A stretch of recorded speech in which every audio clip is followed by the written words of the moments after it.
Good evening, everyone. We'll be getting started shortly. I believe the back office. Welcome to today's NLS. I guess we are trying to technology, so we'll be getting started as soon as the back office is ready. Please bear with us. Thank you.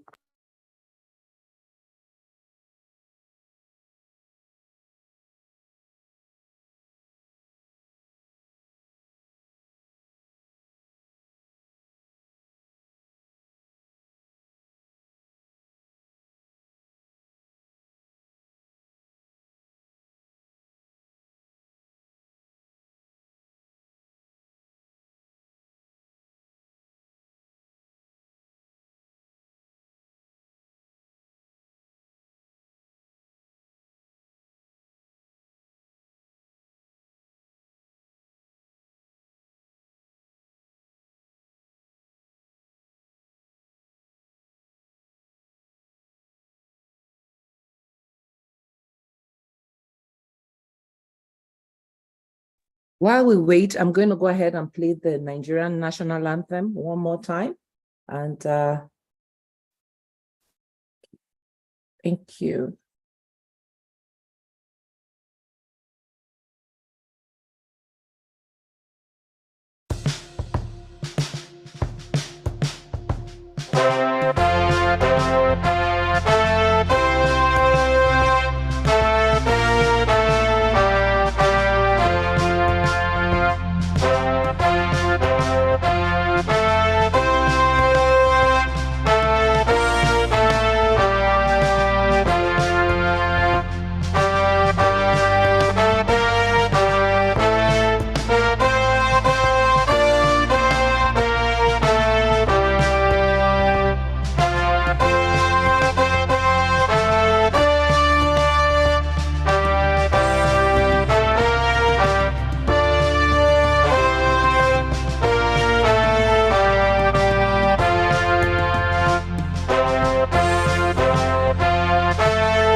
Well, God bless us all.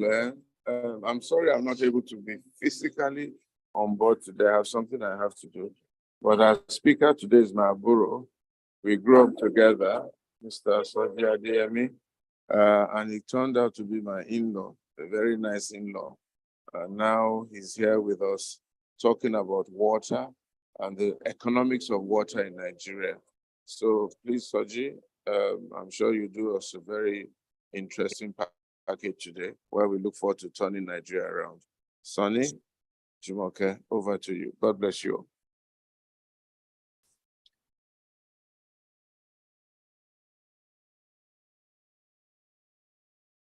Pastor Sonny.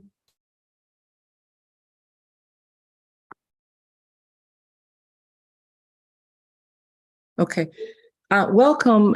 While we're waiting for Pastor Sonny to join us, we're glad you're here. Thank you for joining us this evening. And this evening, we're going to be speaking about infrastructure, and water is a very important part of infrastructure and developing countries. We know our current situation. So Mr. Adesoji is going to be taking us through what he has been doing. His organization is one of the premier, I think, water solution organizations in Nigeria. So he's going to present to us the infrastructure challenges and also resolution and the efforts that they have put into it. So over to you, sir, while we wait for Pastor Sonny to join us. Go ahead, sir. Okay. You open with your remark. Yes.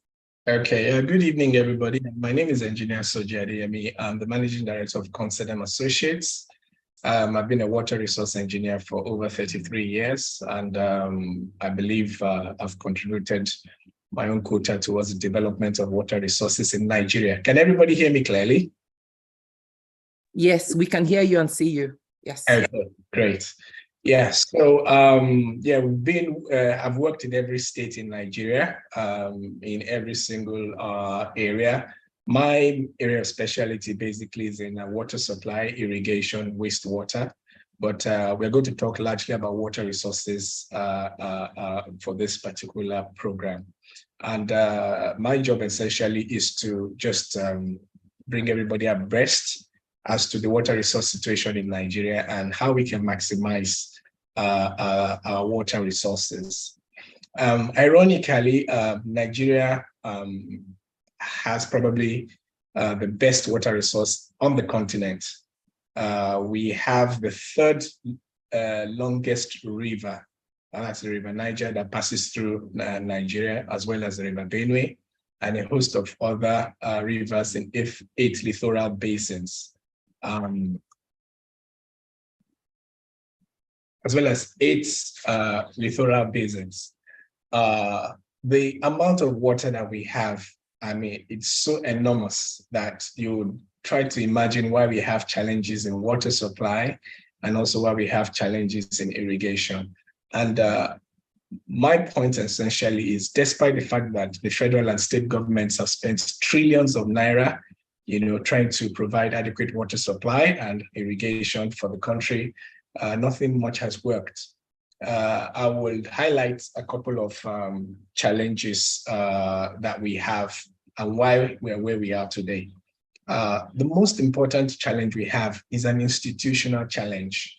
What I mean is the fact that the way Nigeria is structured in itself, that's the federal and the state governments, the way interventions are structured, have a lot to do to why we have this current challenge. We have extremely weak federal and state coordination, and so that when the federal government wants to bring an investment into the country, either by loans or whether by grants or whether through the federal allocation, there is no coordination with the states, essentially on the implementation of such programs. And, what has happened is the fact that billions have been spent building dams around the country for water supply and for irrigation. The states that are supposed to take, over the maintenance and the management of some of those systems, have not been carried along from the beginning. So they just would not touch those systems. It will interest you to know that there are over 10 dams that have been built by the federal government for over 20 years that are just lying fallow. They're not doing anything. Dams are just there. And this kind of situation we need to first address our interventions institutionally before we start, looking at the technical aspect of our water resources. We have enough agricultural land to feed the whole of Africa. Those studies have really shown that our land is not only fertile. Just to make a slight remark, if you're, for the ladies, that when you're washing tomatoes in the kitchen and you throw the tomato water out of the window, within a few days you start seeing tomatoes grow.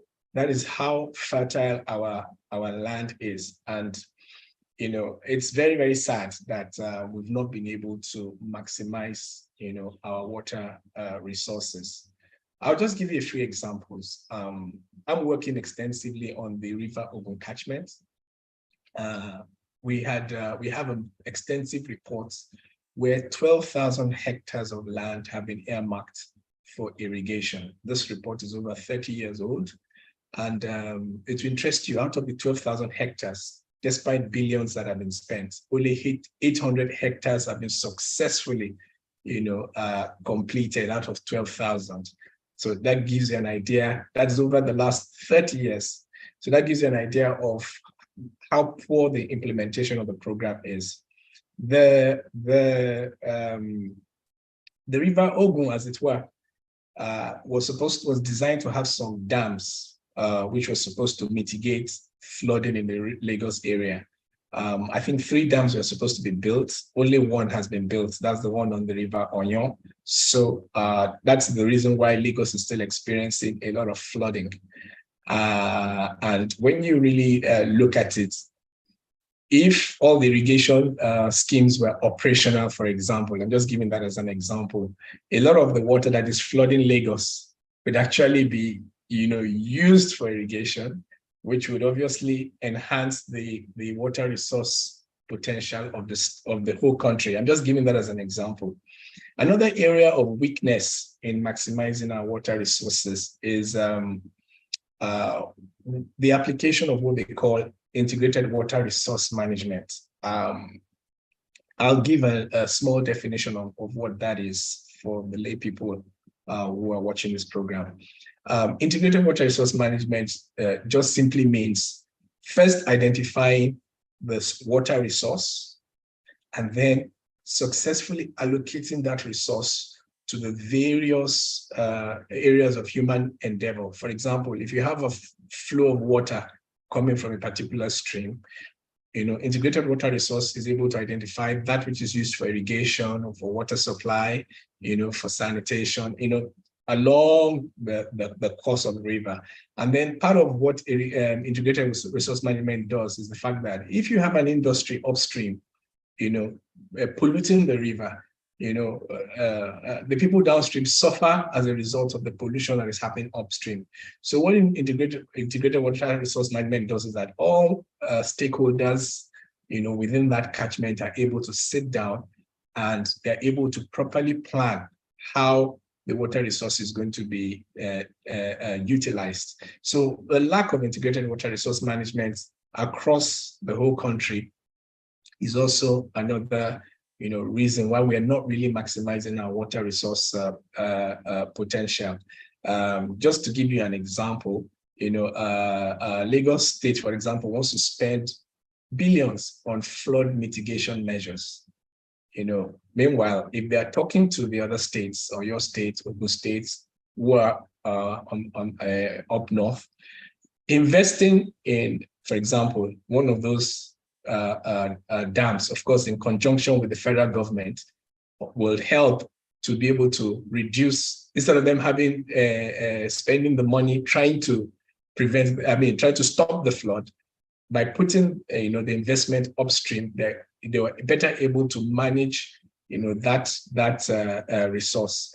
Then part of the challenge which I mentioned earlier about the federal state challenges is the fact that there's been a water resource bill that has not been passed after so many years. And of course, the problem has to do with how do you implement the bill. There are challenges where the states do not trust the federal government.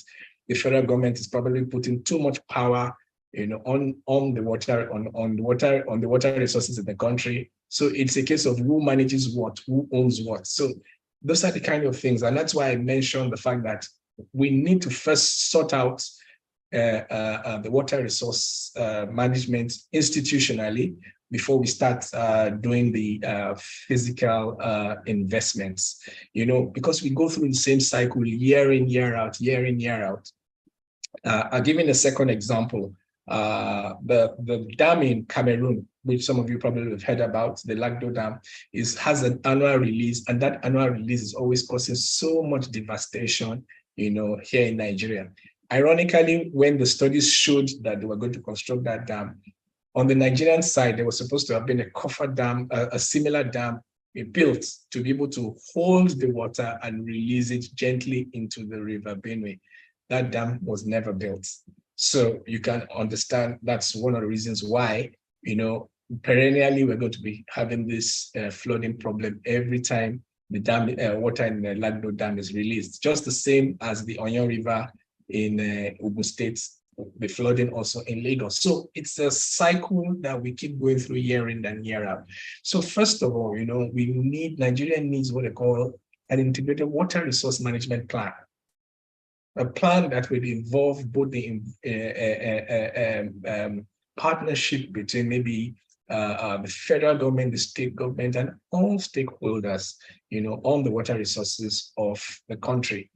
One of the major problems we are having right now is when you have too much of a good thing, you don't really kind of appreciate it. What am I trying to say here is the fact that I've just talked about surface water resource. Nigeria also has an excellent groundwater resource.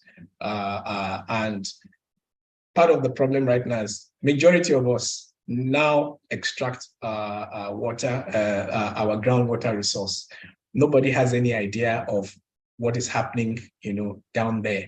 No adequate studies have been carried out to find out, our level of abstraction, how it is affecting, future water resource management. And lately, I think there has been some studies to show that even the Earth's rotation has been affected by excessive abstraction of groundwater, not only in Nigeria, but worldwide, because the rainwater that falls annually is not replenishing the groundwater as fast as we humans are abstracting it. So just putting that on a global scale. But here in Nigeria, we also have that challenge because groundwater is usually easier and cheaper to treat than surface water. But on the long term, surface water resource, you are able to actually treat much larger quantities.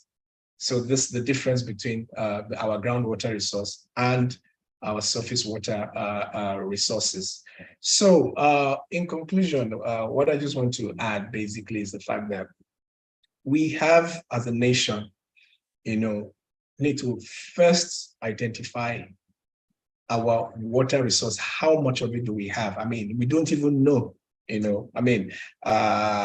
it's sad to say, in the early 80s, when we had our river basins used to have river gauges. Virtually every river, major river in the catchment of the river basins used to have gauges that recorded the flows. Sometime in the 80s, the funding for that stopped. So up till now, we do not have any idea of the volume of surface water that we have.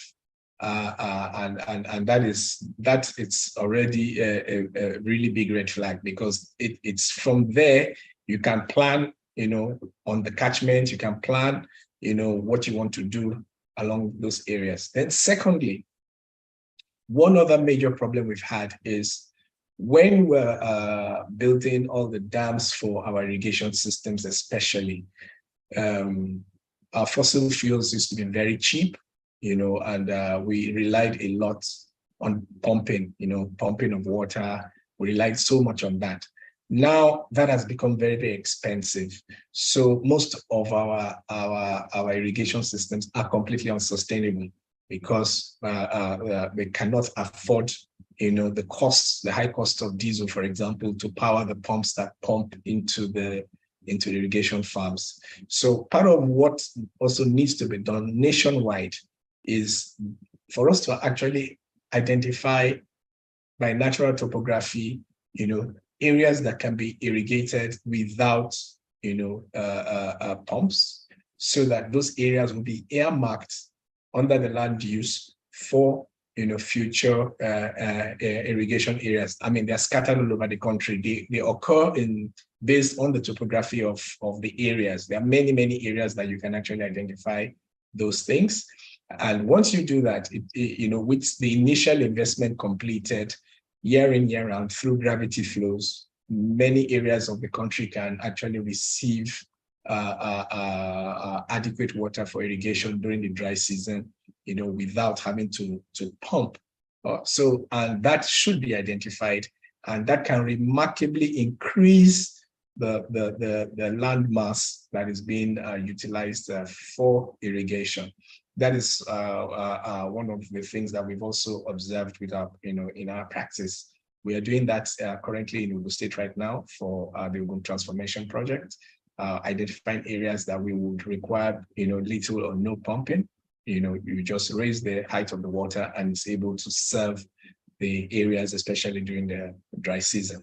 So in conclusion, maximizing our natural water resource definitely would require, a proper institutional arrangement, a proper, institutional arrangement of all stakeholders, to be able to first identify how much water resource we have, both groundwater and surface water.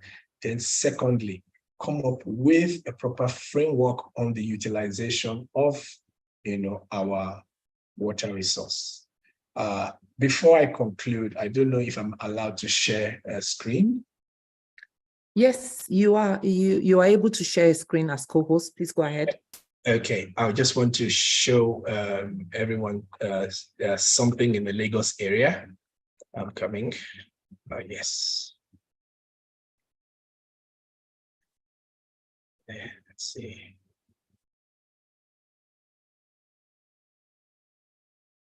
Good. For those who can you see my screen? For those Yes. of you who might understand the maps very well, the Lower Ogun Irrigation Project, for example, was conceived in the 80s, where you were going to have, very, very good lowland agriculture. That is between Shagamu and Papalanto in Ogun State, where it was constructed over the River Ogun, and was supposed to provide irrigation water all year round in the Ofada area. And what you see in red, that has been earmarked in red, was actually the boundary of the area that was earmarked for irrigation. So it is very sad today to note that if you really look closely at this map I'm presenting, you can see that it has actually been filled by human population. That's Magboro, Makogi, that's Ofada. All the studies showed that the land, the alluvial soil there is extremely rich for rice irrigation. And unfortunately, we all eat Ofada rice. It's just Ofada rice in name. It can no longer be produced there because there's no land to produce the rice anymore. That land has been occupied fully by human population.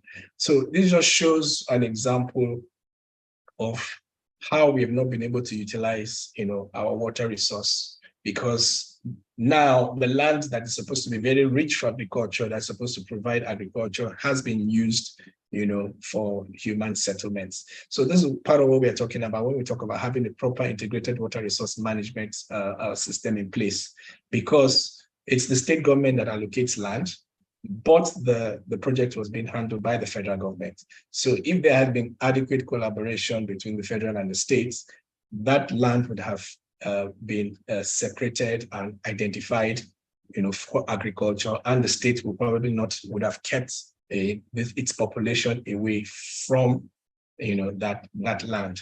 So this is just one example of what is going on throughout the whole country.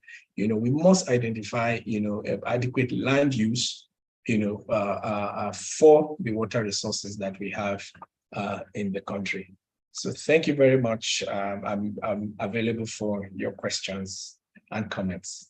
Thank you so much. I have a couple of follow-up questions, but before I do that, I want to call my senior VP in case he has follow-up questions. Pastor Sonny.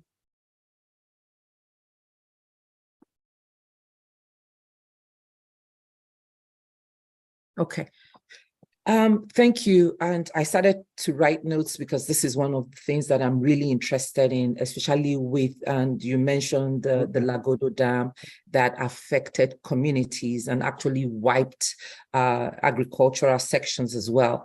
And then you talked about flooding in the Lekki or on the island. And also you talked about groundwater reservoir.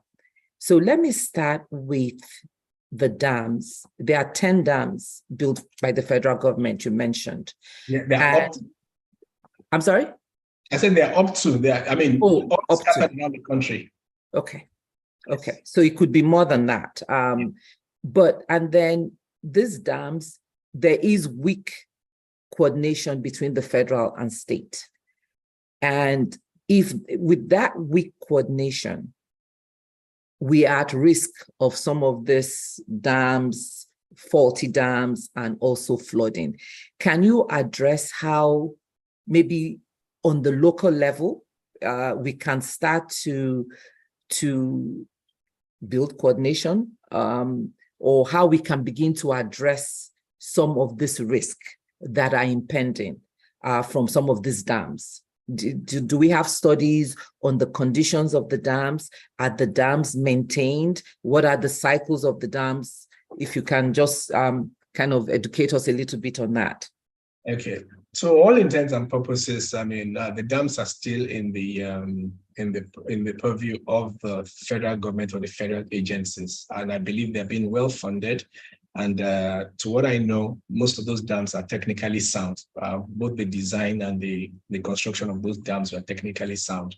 But the dams have a purpose. Some of them are called multi-purpose dams. So they were actually put there for a purpose, and the challenge is not in the integrity of the dams, but in the utilization of those dams.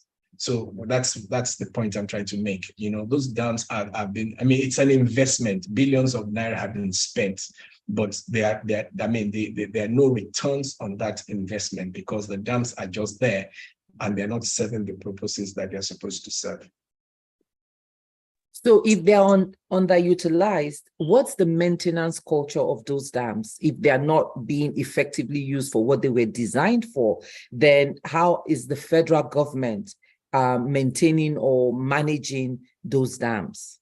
As I said, the federal agencies are well funded to ensure that those dams are properly maintained, because if you go there, there would always be staff there.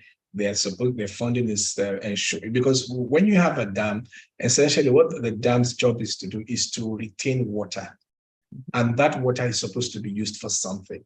So the challenge of dam failure is actually not, apart from it not being part of the scope of this discussion, but it's more of a technical discussion. The challenge essentially is the water we're talking about, not really the dams. So it's the water that the dams are storing that are not being, well utilized. Used. Okay. Yeah, exactly. So that's the point.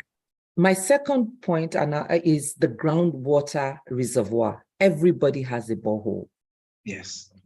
And I am really concerned about the structural integrity of the landmass with all these boreholes.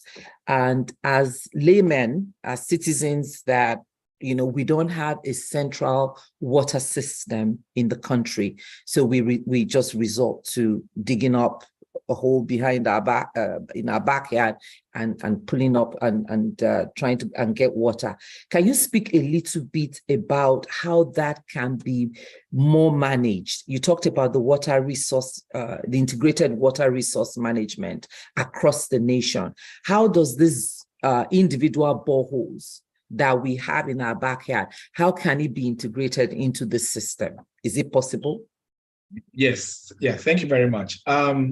Basically, the geological formation in Nigeria varies. In some parts of Nigeria, you have the basement complex, and in some areas, you have the sedimentary formation.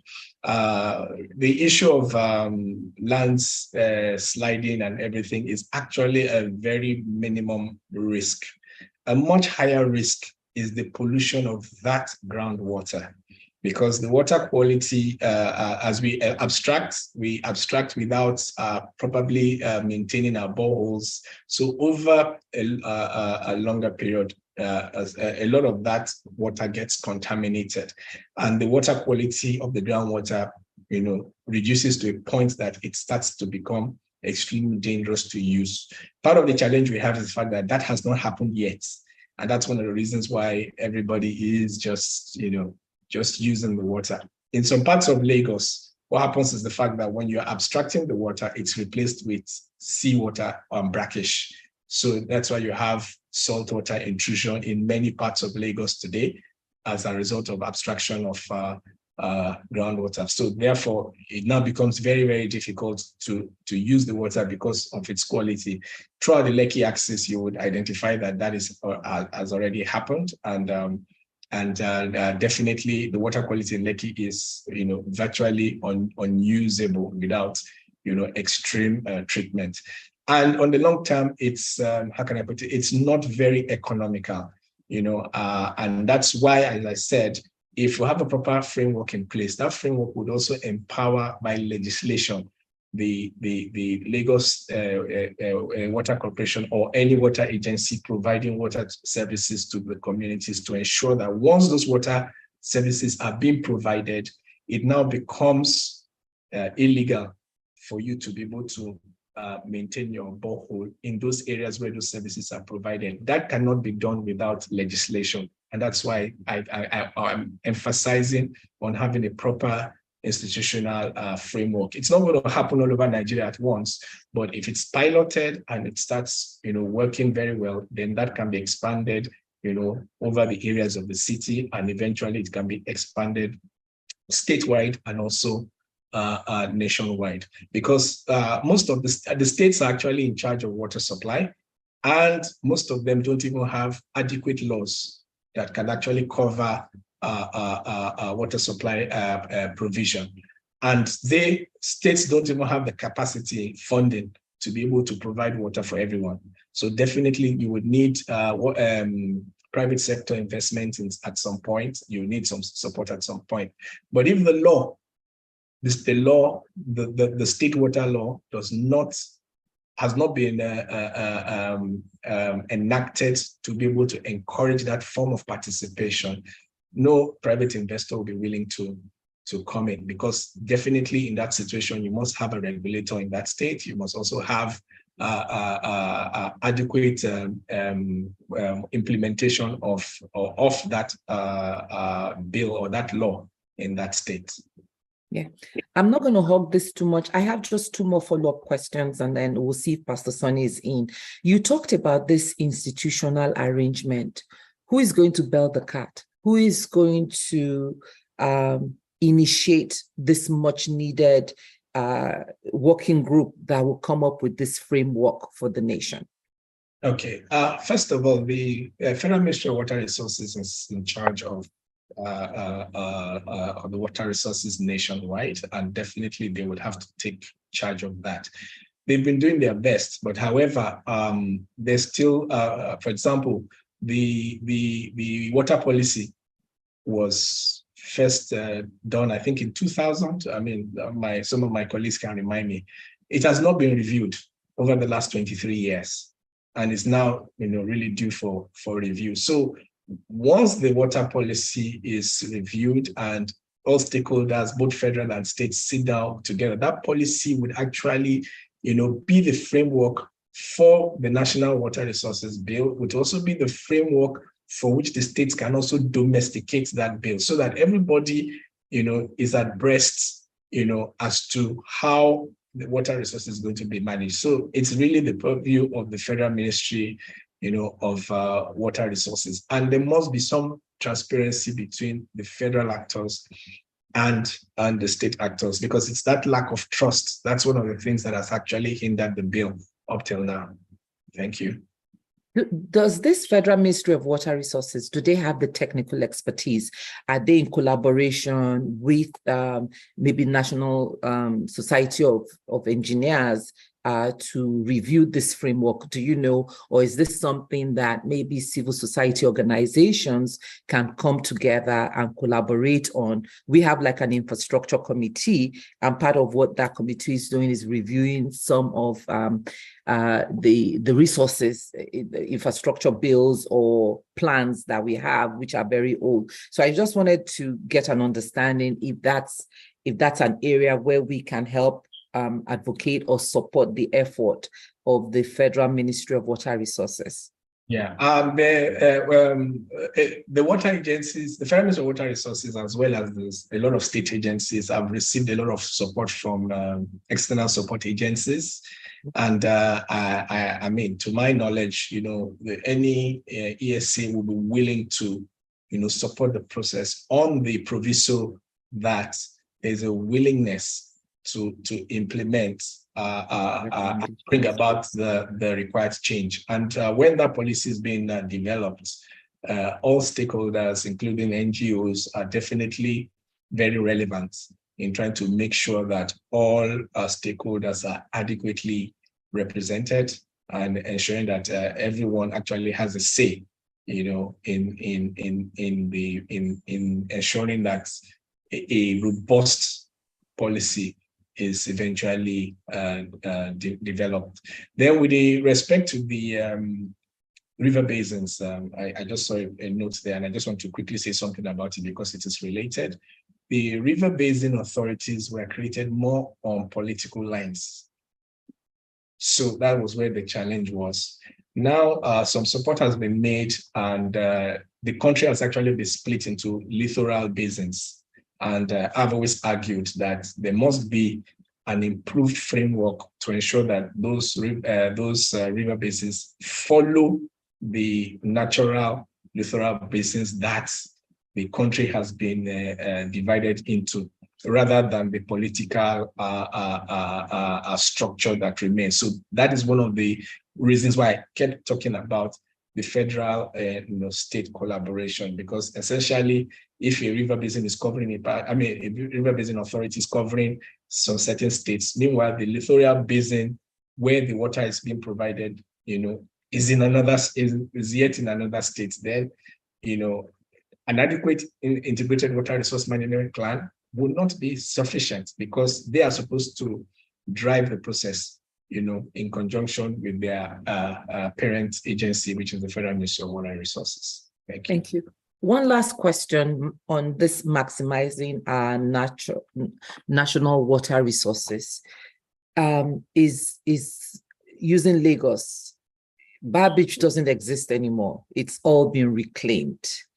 And how is that maximizing for Lagos State? How does that play a role in us maximizing our national water resources? Because I'm really concerned about the reclaimed lands on the island, the sea that has been reclaimed, and now the just communities where sea bodies used to be. Can you speak a little bit about that, and then we'll see if Pastor Sonny is back in the room.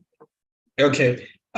Basically, we don't use water from the ocean because we already have enough fresh water, in the land. So we really don't utilize water from the ocean.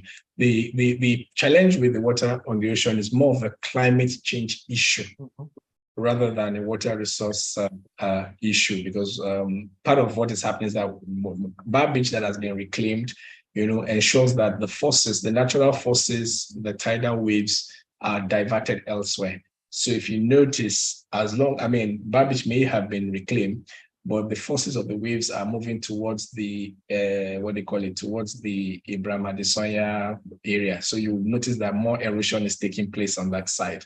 Yeah. So essentially, experts really need to study the ocean currents and actually come up with a coastal management plan, which is more of a climate change management program. rather than in an water resource program. Thank you. Thank you. Pastor Sonia, are you in? Yeah, Thank you. thank you Do very you have much. questions? Okay, over to you. Thank you. Engineer Desoji, good evening. Good evening. Sorry, I came in a bit late. And I am hoping that I will not have to drag us back. This water issue, it's a big one. I think the critical question for us is humans need water for their existence. So we have water all around us, but we don't have water to drink, whether in the urban areas or in the rural areas. People that can are having to produce their own water. And even at that, they cannot still trust what they are drinking because we just dig borehole and we begin to use the water, sometimes. So let's start from there. So I take you back. The Nigeria I grew up in, and my dad also was a contractor, a plumber and everything. And I'm talking way back in the 60s. I grew up in the 70s, and they said these things have been there. What did water works? Everybody did water. Why is it that today, 2023, what our fathers achieved in the 60s? If you are building a house, all you needed to do was plug water, the water pipe passed through your house.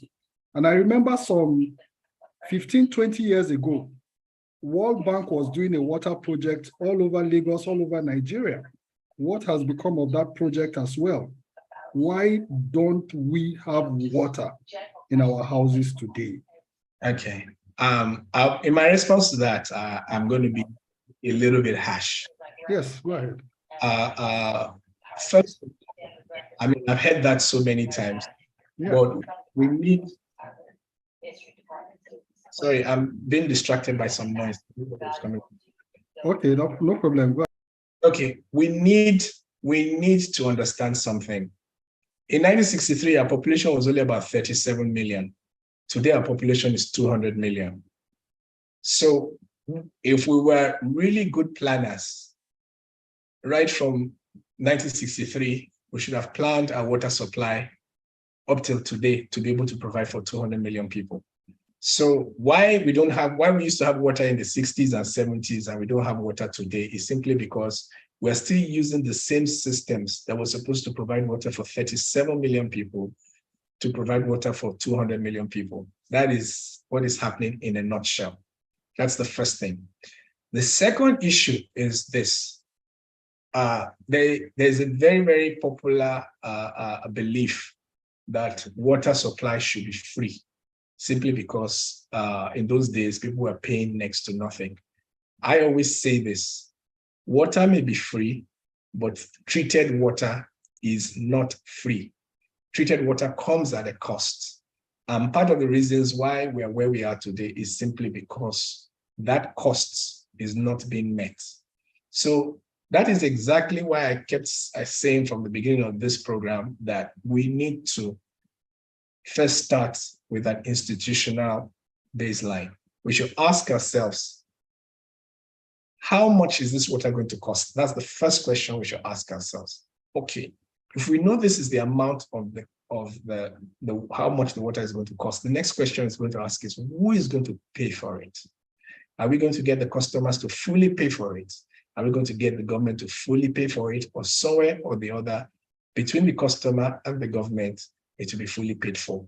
Those are the critical questions that when you develop your policy, those are the critical questions to be asked and answered. It is from answering those questions that we can then go about to now implement any program that we want to do to ensure that we meet that cost. The problem is the fact that we don't even know how much the water costs. And that's the reason why, we build all these things and we don't even collect enough money, because the people who we build it for believe that it is government that should provide for the cost of running those schemes. So this is where the missing link is. In Edo State currently, Edo State is one of the few states that has a robust policy and law that has been implemented. the law states that the water corporation of that state must have full commercial operations for its services, which means that the cost of its operations must be covered. So in that wise, you would see that they've started implementing water supply schemes with full cost recovery. And that is the reason why in a place like Uromi in Edo State, you see the people happily pay 600 naira per cubic meter, which is in a semi-rural community.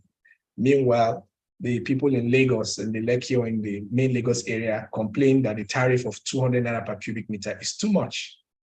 So you can see where some of the challenges lie. If the policy and the law have made that provision, then everybody will know that if they're going to make that payment, they will be able to get full service for making the payments. So that is where the main problem with water supply in the country lies. And I personally believe that we need to go back to the drawing board. Lagos State, for example, I was actually in charge of developing its policy back in 2011. 12 years later, that policy has yet to be approved. That's a starting point. If that policy had been approved in 2011 and had started being implemented, by now, you would have started seeing some changes, in water supply implementation in the state. Edo State did not start until 2017, and they're making quite a lot of progress, today. So just to show you how institutionally, it's very, very important for a state to get its institutional framework correctly and well done. And the changes would start to happen. Of course, it will happen very slowly. Sometimes it's going to take up to 10 to 20 years for them to happen. But if you have a good policy and law in place, you would eventually see the implementation of water supply in that area done properly. Thank you. Okay, thank you very much. Just a bit of a follow-up question there, and you didn't answer the other part about the World Bank water they were funding. Oh, what became okay. of it? Okay, let me answer that. Yeah. Okay. Part of the World Bank funding also included support to ensure that this same policy and law was implemented. So the physical structures are there in place, but the policy in operating those physical structures in a way where they can actually become profitable is not in place. Thank you for saying that you were part of helping the Lagos State to develop its policy and what. I know you are a water expert. Can you just give us an insight to what you are proposing? Because it's not everything that is about payment. Government has a social responsibility. Water is life. If people cannot get water to drink, they die. That is the truth. If government cannot fund education, they can't give us light, they can't build roads, they can't give us health care. They want us to pay for everything. So you were helping them to formulate the policy. What were you proposing, for example? Let's just start from there. Okay, let me we should run it. Okay, let me make it very, very clear. Yeah. Part of the reasons why we're having challenges in Nigeria today is because virtually all the state governments, probably with the exception of Lagos, rely on the federal allocation. The federal allocation is limited, and governors have to use that same allocation to do what you've just said: education, roads, electricity, and so many other things. They are not doing any of those. That's what I just said. It's really interesting. They are not doing any of those. Yes. In your house, you have brought up your children. Do you go to government hospital? Do your children attend government school? In your estate, I'm sure you did the roads. They are not doing any of those. I agree, Pastor, but the reason why is that you need to recognize that this thing did not go down in one day. Okay. It took years of inaction for us to be where we are today. Okay. And the point I'm saying is the fact that we need to go back to the very beginning and really start at the foundation. Because, for example, we know for sure that water supply is not the priority of many governments. And the reason is very simple. If I was a governor and I had limited funds, if I did a 1 kilometer road, everybody will see the 1 kilometer road and I'll be able to identify that the governor did a 1 kilometer road. But if I laid a 1 kilometer pipe network buried in the ground, nobody is going to see that investment. And as a result, Okay. nobody's going to appreciate what has been done. And that's one of the major reasons why water supply has really suffered a lot, because a lot of investment, for example, the EU spent 1 billion laying 90 kilometers of pipeline in Uromi town. You would not see anything, but the pipes are there. Meanwhile, if 1 billion was spent on the road, definitely everybody will see that that has happened. And that is the reason why funding for water supply has not happened in most states. So we are looking at what the policy says is the fact that you create an enabling environment basically for private sector investment. And nowhere, no businessman that sees that if he puts in 5 naira, he'll be able to at least get 7 naira would not be interested in that endeavor. And that will have a number of consequences. First of all, he will be able to bring in the very needed funding that that sector needs. That's one. 2, he'll provide the employment that the country needs. 3, you're talking about paying for services for everything. When something has a cost, that cost has to be met whichever way. Whether it's going to be the government that is going to meet it, or the private individual is going to meet it, or the customer is going to meet it, that cost has to be met. So you have to put everything as a balance, because we keep saying water is a social service, but we don't have the water, even though it's a social service. And one reason why we're not suffering in Nigeria, as I said, is because you scratch the ground and you have your groundwater. If we didn't have any option, water would have risen right to the top of the priorities that we have here in Nigeria. So we need to understand this. And that's why what the policy is saying is, we're not saying that people must pay for water. Policy is saying that the water comes at a cost. If you want to keep producing this water, it comes at this cost. So how do we ensure that the people continue getting this water? It just means that cost has to be paid for. So whether it's the government that's going to pay for it, whether it's going to be the customer that's going to pay for it, someone has to pay for that cost. So that is just what the policy is saying. So that's why you have stakeholders. Everybody will sit down. The poorer people, just before I conclude, the poorer areas will pay less. The richer areas will pay more for cross-subsidizing, but ultimately the cost of that system must be paid for to keep that system running. And that's why no water supply system in Nigeria is currently operational at capacity, simply because the cost of operating them has not been met. Okay. All right, great. I leave it like that, and we have to pay for water, but I'm sure if people get water, they will be willing to pay for it. Just like if we get light, we'll be willing to pay for it. But I'll allow Jumoke to take the few hands that are up. We have a few questions for you, maybe to engage you, people that are probably more versed in these things. So Jumoke, if we have people that want to ask questions, maybe you can go ahead. Yeah, we have about 3 hands up, and we have a few questions in the chat room. So Engineer Adisoji, how do you want to take this? Usually we will take them in groups, so you can take 2 questions or 3 questions at a time. And that allows more people to ask questions. So what's your preference? Yeah, let the people who have raised up their hands have that. Do you want to take them as a group, or Yeah, let's take them as a group. The first I'll take them as a group. Since there are only 3, I'll take them as a group. Okay. Yes. Okay, go ahead. I'm going to ask Mr. Ademola Ogun to please ask his question. I've asked you to unmute.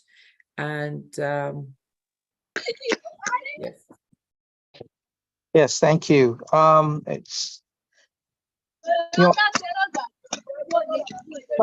extremely helpful.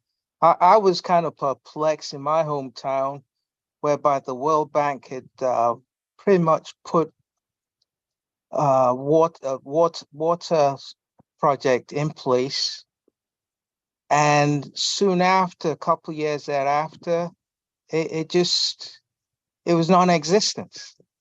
And I'm trying to figure out, with the World Bank being involved in these types of projects, how come it dies at the end of the day? The second thing was your statement regarding the state does not trust the federal government.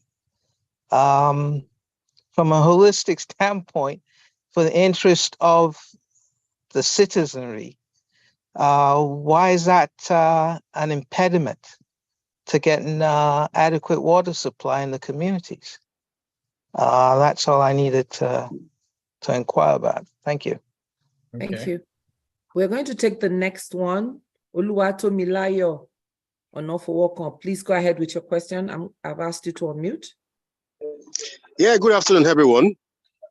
Nice to be here. Good afternoon, Engineer Adeyemi. Hi, Toby. How are you? My questions borders on borehole, the silting of dams. Okay, let me go those. Yes, we rely so much on groundwater. There's nothing bad about it. But like what we're seeing in some parts of South Africa, India, and California, United States, where after some time, because water had been over abstracted, and there is a void underneath, we're seeing ground subsidence. Ground subsiding, more like a portion of the heart collapsing. With this spate of incessant drilling of boreholes across Nigeria, what do you think we can do to sensitize our people on this and government to ensure that the impending risk in the future is averted? Also on borehole, let's look at Lagos and Lekki corridor. It's been said that Lagos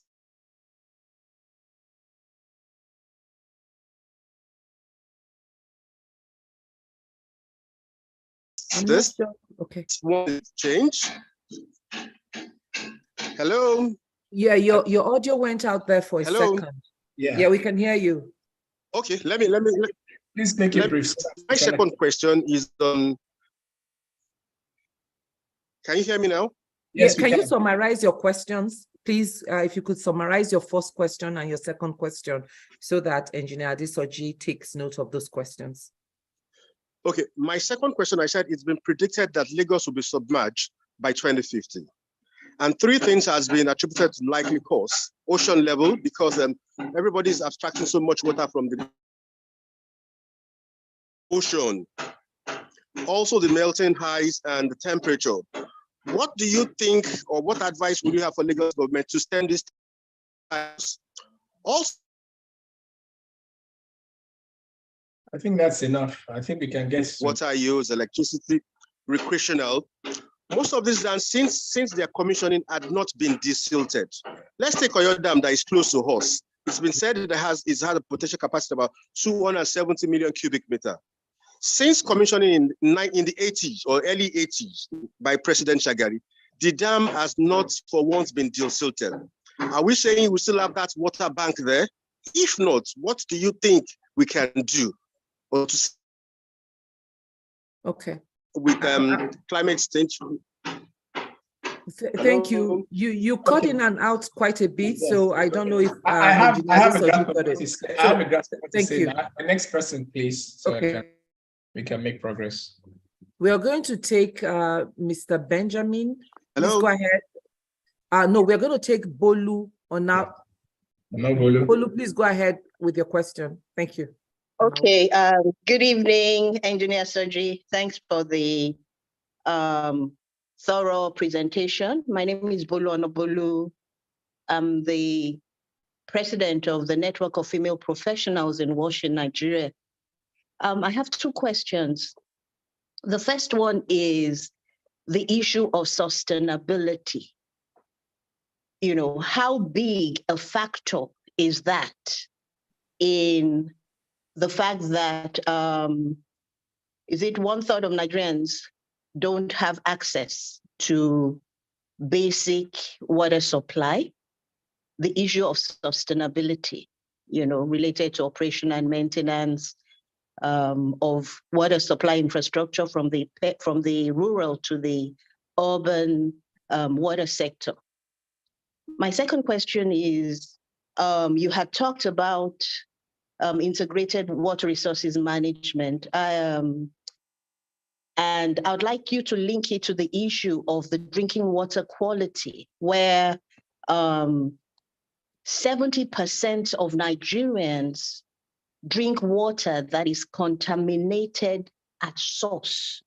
You know, what partnerships would you recommend between the various stakeholders, environment, water resources, and the people themselves, some of them listening, to understand how the catchment of these water sources must be protected, from industrial activities and those kind of things?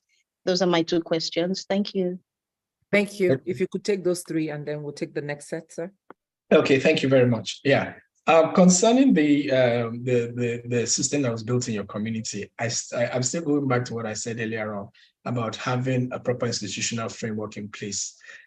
Nigeria has so many water supply systems in so many towns that are just there, locked up. The people are not using it. And it's simply because you don't have a proper, most of the communities are supposed to have what they call a community management program. So that when you build something, who owns it? You see, that's part of the problem. The World Bank might have built something, done all the implementation programs and everything, but who owns it?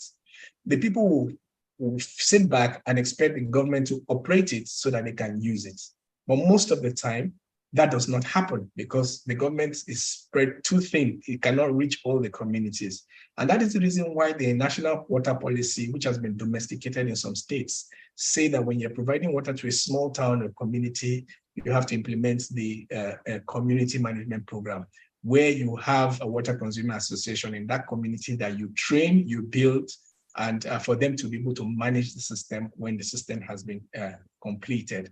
So it is in the towns where that has been done, you'll be amazed that 10 years after, that system is still working because the people have taken ownership of their systems.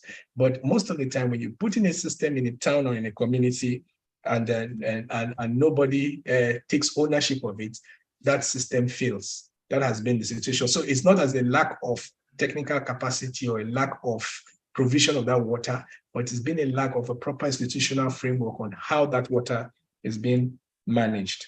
Then the issue of lack of trust, I'll give you one very clear example. Part of what is in the water resource bill is on the licensing of boreholes.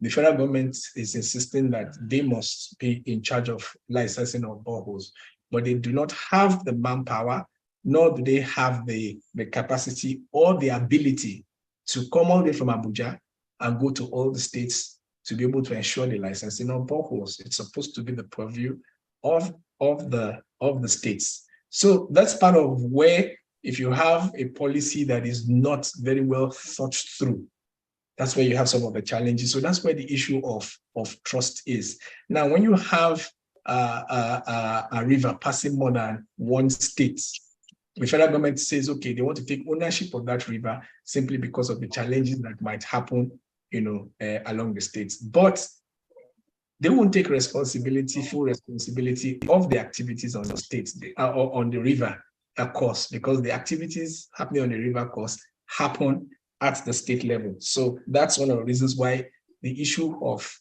trust has arisen, in the issue of the presentation of the water resource bill.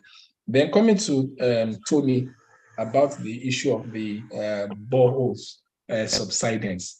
You see, you need to understand the geology, before we can actually talk about that. Because when you have a formation, which is a large part of Nigeria has, which is called the basement complex, to put it on a very, very simple terms, you have hard rock all over the ground. So the issue of subsidence does not happen.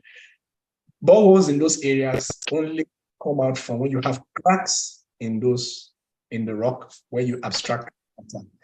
Subsidence happens in other formations that are not very, very common in Nigeria. So I don't really think it's a risk, but it's not a major one right now. The risk more is on water quality, which the third person who raised the question talked about, how integrated water resource management and drinking water quality is being done, especially because contamination is at source. When you have a proper integrated water resource management program, let me give you an example of the Ogun catchment. The policy should be able to state that for there to be any agreement for anything to be done in Ogun catchment, it must be signed off by the Lagos State Ministry of Environment, the Oyo State Ministry of Environment, the Ogun State Ministry of Environment, as well as the Ogun River Basin Development Authority. Those are the 4 key players on that. So anything that is going to be done on that catchment, as long as those 4 agencies do not sign off on it, it cannot be done. That's a policy. So what it means that if you want to, your waste is going to enter into that river, you cannot that river until all the 4 of them sign off. So that ensures that there's proper regulation and management, by all authorities along the catchment of that river. So that's how, but it cannot work if there's no policy to state that right from the very, very beginning.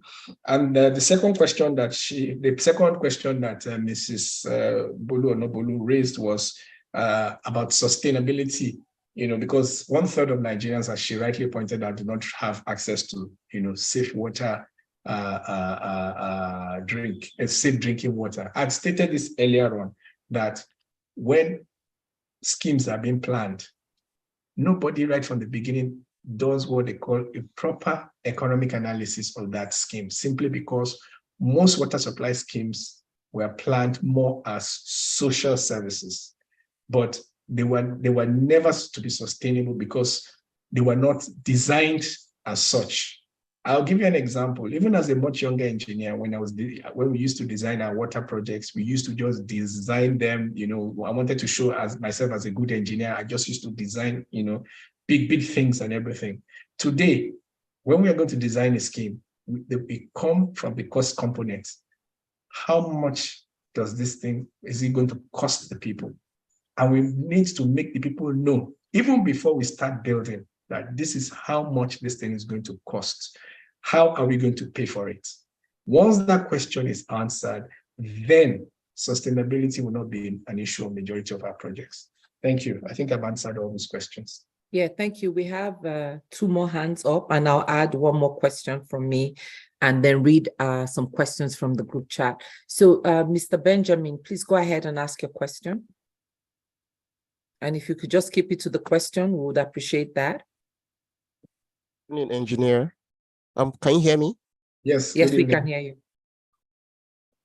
Just a quick one. The 80% of the population who do not have access to drinking water, does it really include those in the rural areas? Then secondly, during my NYSC in Edo State, I served in Irua local government. I discovered that they had a system of collecting water, rainwater, which could last most households for almost a year. And it's, for me, I feel that's a very sustainable way of providing water for households. So why has that system, why has it not been replicated in most of the South states where they experience plenty of rainfall all through the year? Why do we focus more on only groundwater? Thank you very much, sir. Okay. Next question. Kabiru Abbas, please go ahead and ask your question. Okay, good evening. Can you hear me, please? Yes, we can. Good evening, Engineer Soji, and good evening on the organizers, and thanks for this enlightening program. Quickly, Soji, 2 questions from me is what will be your advice and suggestions to governments at all levels and communities on how we need to deal with the issues around climate change and water resources? Also, a majority of the people that have asked questions today have concentrated more on water. And you and I know that the major challenge for us in Nigeria is sanitation, particularly if you look at safely managed sanitation. So also, what will be your advice to the government and communities? Thank you, sir. Thank you very, very, very much. Thank you very much. Let me quickly answer the first caller. Yeah, you talked about the issue of rainwater harvesting in the Irua area. It will interest you because, that's where I've worked extensively over the last 10 years. The challenge that is happening in that part of Nigeria is the fact that the whole of Edo Central rests on what they call the Isha Plateau, which means that if you're going to drill a borehole there, you're going to drill over 300 meters. So which meant that they do not have any other option but to survive on rainwater. You see, so why it is not being practiced in other parts of the South or the South is simply because they can have access to groundwater. It's not as deep. But in the Edo Central area, it is virtually impossible for you to get groundwater. And that's why they rely on rainwater harvesting. Rainwater harvesting is a sustainable option, but however, there are very serious water quality issues. I want to remind you that one of the reasons why Lassa fever is very predominant there is simply because of the use of rainwater harvesting. It's been discovered that most of the rats die inside the very same water that people use to drink. And that's why you have this prevalence of Lassa fever in that part of the country. Now, addressing the issue of the government and climate change, why we're going to have a problem is the fact that, as I said earlier on, we've not been measuring, we don't have enough data on what, if we're measuring our data over the last 25 years, for example, we will be able to start observing any change, if at all, any serious change, either in our river flows, our rainfall patterns and everything. And that will be a first step in being able to mitigate any future issue with climate change. Because currently I would say we're at zero because we have absolutely no data. So we do not know whether we are actually going to be affected by climate change or not. We have no idea. What was our temperature 25 years ago? I mean, you keep hearing, abroad, oh, this June was the hottest in the last since 1891. My goodness, 1891. Meanwhile, here we don't even have any information or data or records, and that should be the start. Because before we can even talk about mitigating anything, we must really know what exactly is existing. And as you rightly pointed out, sanitation is far more of a critical issue. But because our water resource has been in excess, that is the reason why the sanitation challenges have not really shown. I'll give you an example. If you're using your toilet, for example, your toilet waste, as long as there's enough water, you can always flush the waste away. Now, once you have challenges with water and the waste starts piling up, then sanitation now becomes far more critical than anything else. So we're not going to wait until that happens, but I'm also thankful that you have raised the sanitation issue, because it is also a very, very critical part of our water resource management. Thank you. Thank you. Thank you, Engineer Adesoji. I wanted to follow up on that last question on health issues. And Mommy Grange put something in the chat room that I want to read out to you. It is so important that the water resources of the nation must be effectively managed to ensure a satisfactory health status of the populace. If improperly managed, health risks such as waterborne diseases, such as cholera, will become more rampant. It would also lead to food scarcity and malnutrition. Water that is contaminated by heavy metals will be life-threatening. So just wanted to read that in terms of the importance of sanitation and water. I also, you started to talk about recommendations on the next steps. So I would like us to follow up on those recommendations, because you've really provided context for the challenges that we have, but there is always a way forward. There's always steps that we can take to right the wrong and then to begin to plan for the future. So you talked about policies or legislators or legislations that need to be in place to help us maximize our natural water resources. Do we have a list of potential policies who is responsible for advancing those legislations? Okay, thank you very much. I wanted to just add that the European Union, under the WASROP 1, WASROP 2, the Niger Delta Support Program, actually provided support to the states to develop their policies.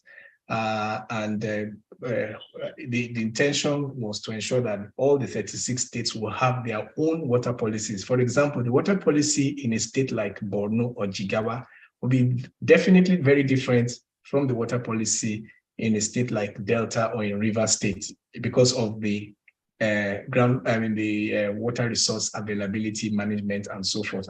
So that's the reason why, unfortunately, the states were actually supposed to be responsible for developing their own policies. I mean, it just goes without saying. I mean, we should take charge of our own destiny. We should be the ones to say, hey, how do we improve on what we want to do? Let us sit down and let's talk. With the exception of Rivers and Lagos, virtually every state has had external support funding to developing their policies. And what has been worse is the fact that despite that, I don't have the figure right now. Despite that, many state governments have refused to even adopt those policies, even after they have been done, not to now talk of implementing them, because that is a first step. There are many reasons for this. One is political, because, for example, when a politician is campaigning, he goes around saying, I'll provide you free water, I'll provide you free education, I'll provide you free this, free that. And when he now wins the election and the policy comes to a stable where it says water must be paid for, obviously it becomes a challenge to his mandates. Yes. Yes. And what then happens is the fact that, first of all, he does not even have enough money to support providing that water for free he promised before the election. And at the same time, it becomes a challenge for him also to now want to start introducing his, adopting the policy and start introducing some form of tariff to ensure that the cost of providing water is funded, because he's thinking of the re-election in the next 4 years. So you can understand, why the policies, have a hard time being adopted. So it just takes a governor who is brave, who is able to talk to the people and let the people recognize that, look, we have been doing the same thing all these years without having a different result. Now, I want us to try and do something differently, and to be able to prove and show the people that by doing things differently, they will be able to eventually have water. Going back to the case of Edo State, we went to a place like Urumi to tell them that, look, you've not had water for all these years. You cannot provide, this place is too deep for you to have boreholes. You've been relying on rainwater during the rainy season. In the dry season, tankers charge you almost 4,000 naira per cubic meter, which you have to pay. So we want to bring in this system into you, which you will pay 900 naira per cubic meter, and we'll make sure you have water all year round. That stakeholder engagement was done. The willingness to pay was done, and they agreed to pay that amount. They would rather pay that than pay 4,000, with the use of tankers. So this is a rural community paying, people will be saying, oh, but that is too much. But they're already paying too much. If you go to any rural community right now, a 25-liter keg from their borehole is being sold for 20 naira. Those of you who are working in this sector will agree with me. That 25-liter keg, when you expand the cost, comes to 800 naira per cubic meter. That is in the rural areas, and they are gladly paying for it. So those of us in the urban areas, if you're given a tariff of 1,000 naira, for example, we all go up in the air and say, oh, no.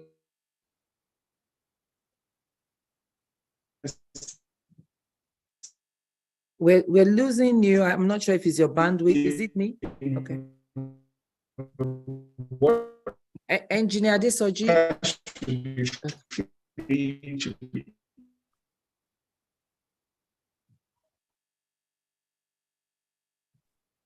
Is he frozen or is it me?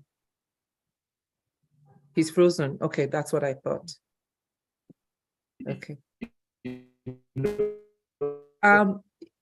If you can hear us, Engineer Adesoji, He your is audio back. was going out.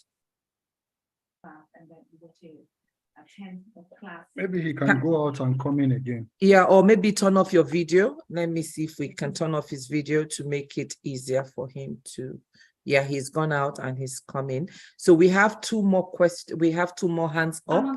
We would have we would have him rejoin us shortly. Sure, he will rejoin us shortly. So please bear with us as we're waiting. This has been a very informative session.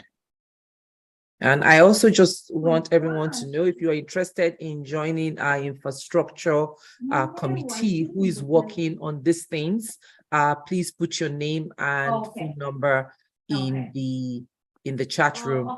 We have the infrastructure committee who is also looking at reviewing these policies and for the gap analysis. So we have a few questions for him when he rejoins us. So while we're waiting, I don't know if anyone else has any information on this EU. A contribution that is not necessarily a comment, that we can take from. Yeah. Pastor Tayo, is yours a question or you wanted to make a contribution?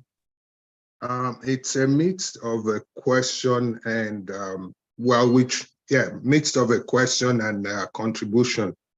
Okay, so go ahead with the contribution, which okay. Did you have a class on Tuesday? Hello. Yeah, go ahead. We can hear I you. missed it, so I was supposed to be in this. Okay, there's a sound. There's somebody talking. Okay. Hello. Go ahead, sir. We can hear you. Go ahead with your comment, sir. Okay, we've heard about the human component, the technical, the institutional. Now, my own question and issue is on the donor accountability. For example, Engineer Soji mentioned that EU funded some water resource development, which includes policy development and implementation of policies. The same thing World Bank has done. The same thing, we have a lot of funds under WASH, which is water, sanitation, and health. And yet, as citizens, no one has cried out and asked how these donors hold the governors or the government agencies accountable for not doing what is in the project scope and implementation statement.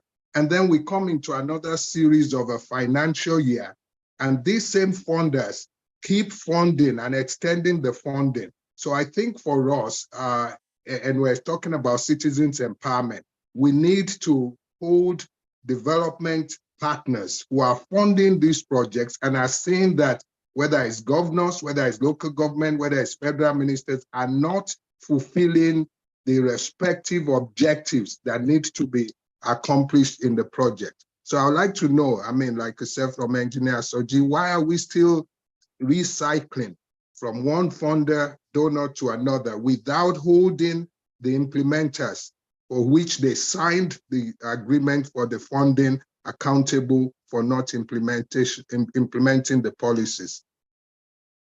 Thank you, sir. Engineer Adesoji is back in the room, and Pastor T, you just volunteered to draft an oversight how we can hold these donors accountable for not also following up on what they have paid to do. Engineer Adesoji, welcome back. Thank you very much. Okay. Thank you. Thank you. So we have one more hand up. If you did get the last, you may have gotten the last. I did, and I can respond. Okay, we have one more hand up, so maybe you can take that. Okay, the hand disappeared. Did someone else had their hand up? The question is mute now. Okay. Let's take this one as the last question as we begin to wrap up. Okay. Go ahead, sir. I'm going to mute everyone, and then Engineer Adesoji, you can unmute yourself. Engineer Adesoji, please go ahead and unmute yourself. Yes, I'm unmuted. Thank you.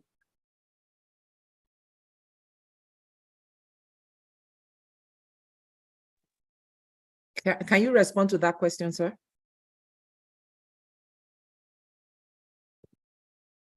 So why this thing's messing up like this? We can hear you. Oh, you can hear me? Yes, yes, sir. Okay, quickly.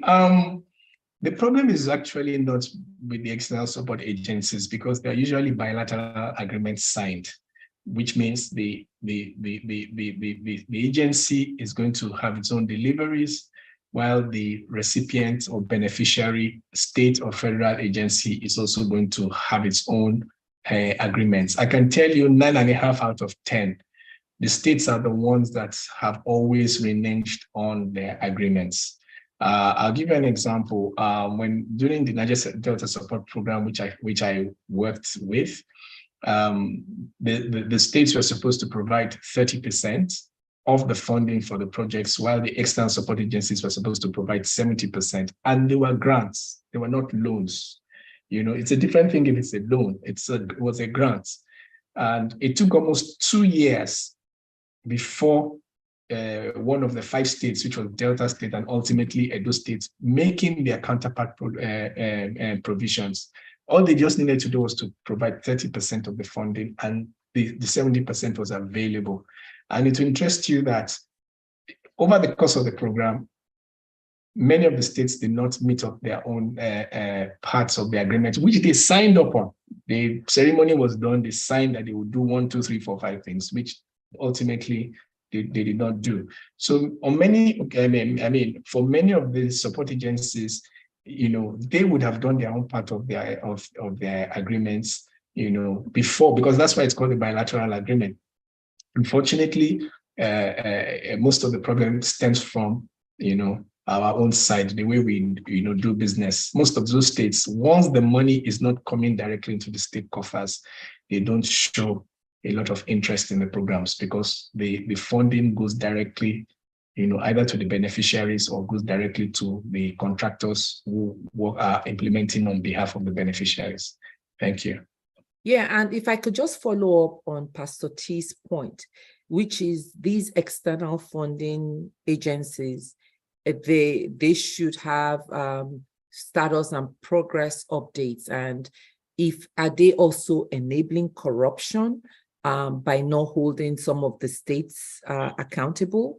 And then the second part of his point was, we as citizens, how can we demand oversight, independent oversight over some of these projects with the funders and also the states that the recipients of this funding sources. So that's my own follow-up question to that, and you have experience with this, and that's probably something we would look into. How do we respond to some of these failed projects that could really benefit us as a society? Thank you. And I think that's all the questions we have. Then maybe you can have your closing remark with action items of what we need to do. Maybe like 5 points, or maybe 5 is probably too much, 3. But, we have 2 more hands up. Do you want to take those last 2 hands, and then we can have you come up with a closing remark? Okay. Pastor T, please go ahead. Okay, thank you so much, Engineer Soji. I think what is missing is this. One of the components for developing a bilateral agreement for a project is the political will. When you say they are supposed to put 30% counterpart money down, I expect, from my donor working experience, I expect that there is already a commitment within a time frame for which that state government or the federal ministry must come up with that money before any other disbursements can be made. That's 1.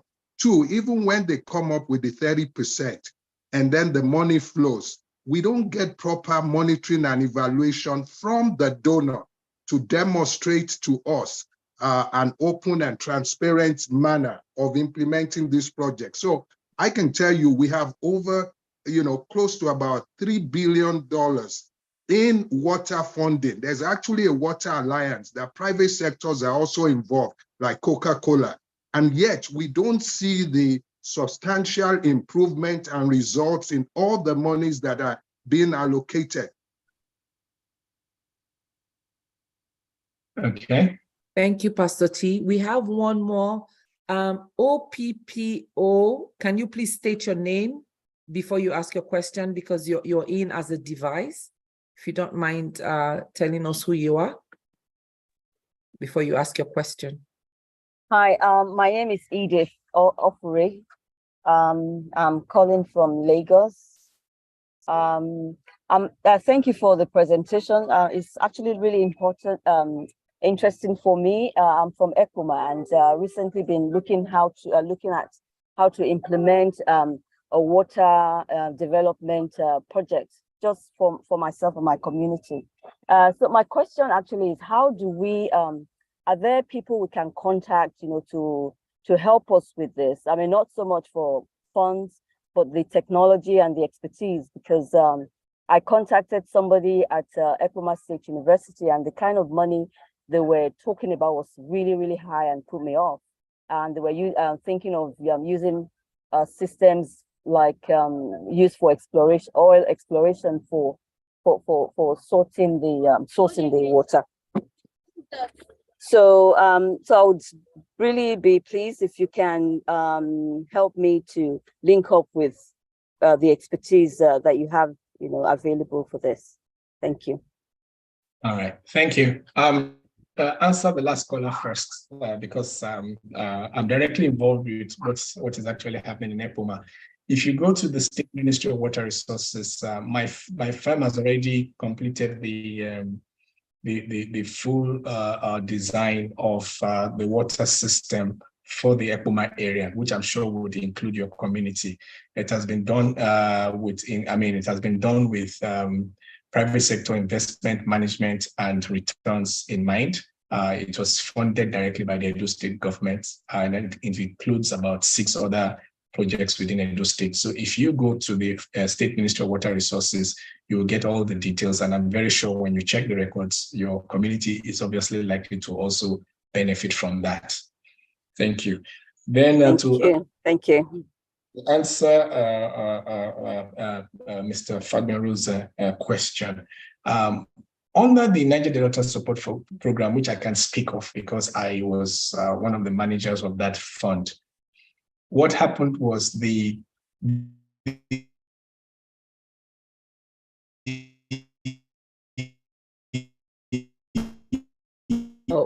losing your audio again, Engineer Adesoji.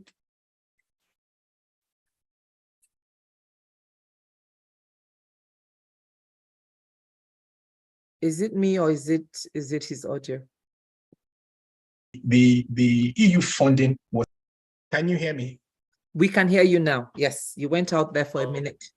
Okay, yeah. So I said the EU funding was supposed to go directly for the construction of the works for the community.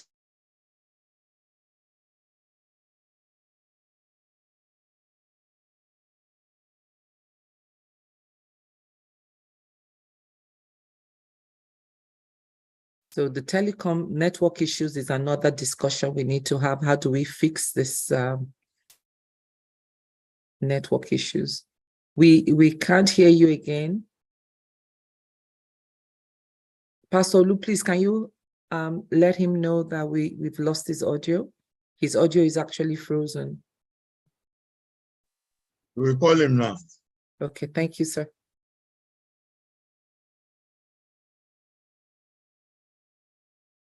Okay, so we're rounding up. I also put the link for more information about ALG in the group chat. If this is your first time here, we're so glad you joined us this evening.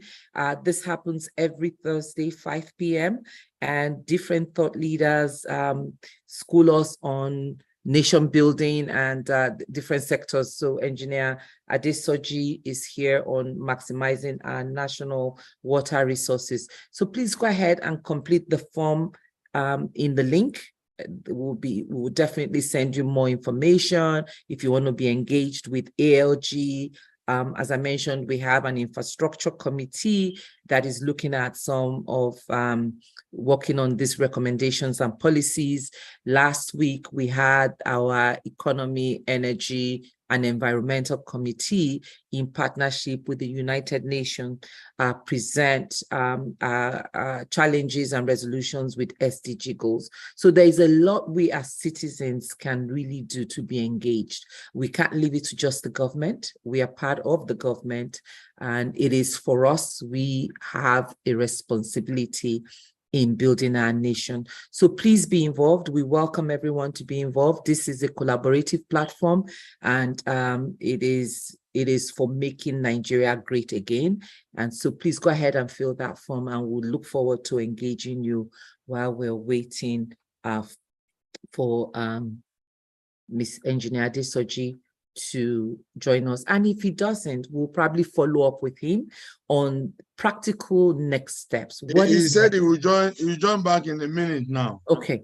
So yeah, so that's part of what we want him to tell us, like actionable. We want our takeaways is like, what are we going to do about some of these policies and the planning for the future.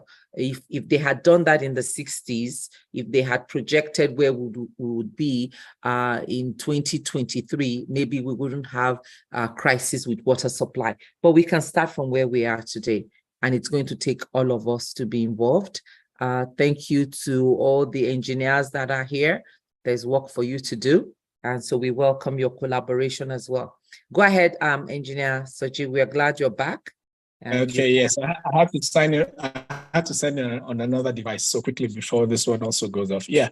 So as I was saying, so those programs were not implemented in those states because the states did not produce their funding over the period in which they were expected to put the money in the state. There's no way the EU was going to allow even the states to benefit from the program if they did not meet their own counterpart funds. This was spelled out in the bilateral agreement. And this has come over years of these support agencies because they have also gained experience working in Nigeria. So that's one of the reasons why they do some of these things. And also my work in UNICEF, under the SEAN program, which I was part of the people that formulated the program, simply because water supply always got the benefit of most of these programs rather than sanitation. During the formulation of that particular program, we put sanitation as the priority, so that the project was now called Sanitation, Hygiene, and Water in Nigeria, so that when sanitation implementation was not carried out, those communities did not get any water. So this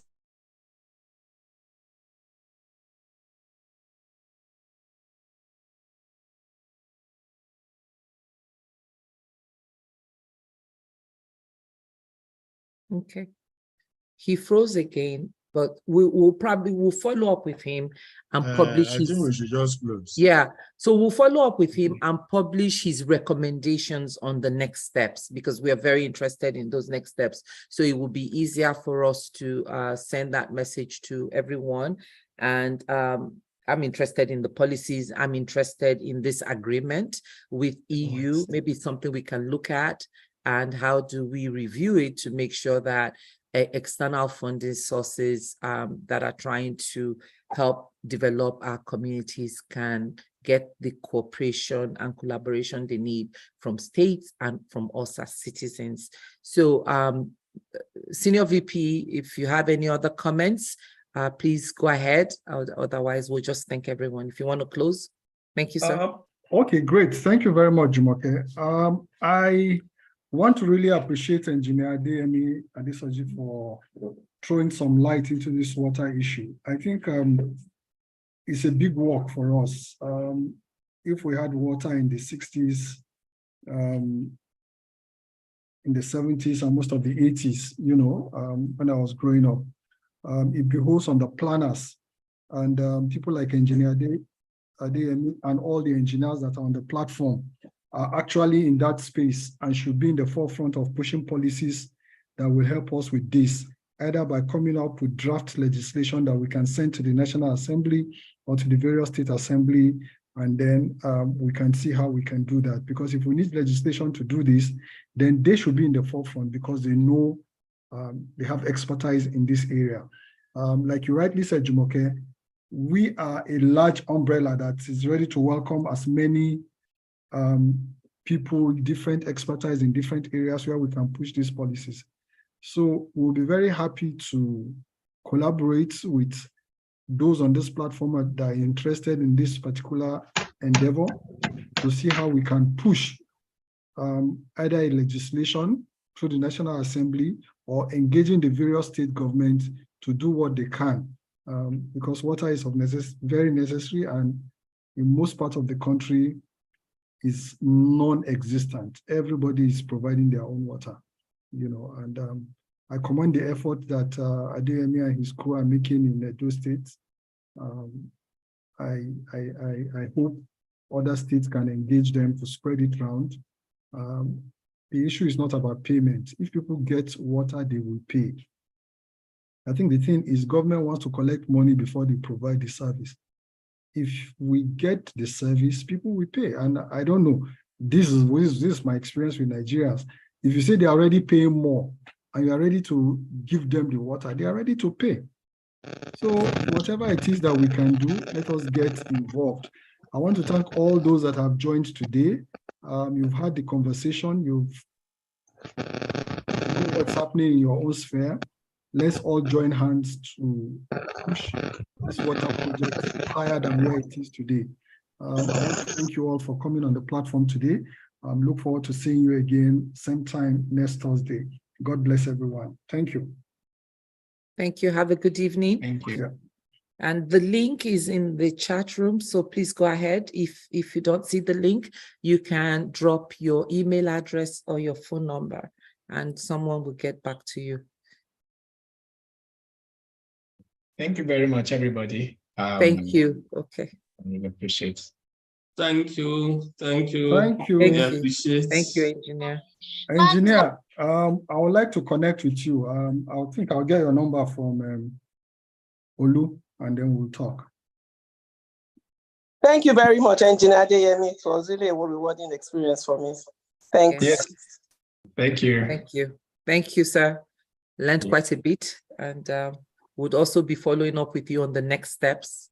Thank you And very if we can even get that 23-year-old policy that water policy that needs to be reviewed, we would appreciate that as well. No problem. Thank you very much. Thank you for your time. Pleasure. And thank you. Thank you, everyone. And yes, we'll just hang around if you still want to put your contact information in the chat room. We'll see you same time. It's the same Zoom link every Thursday at 5 o'clock.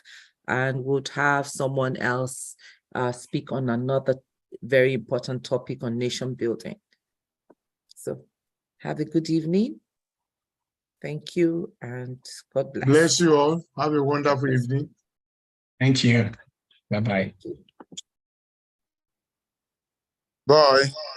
Bye. Good evening. Enough.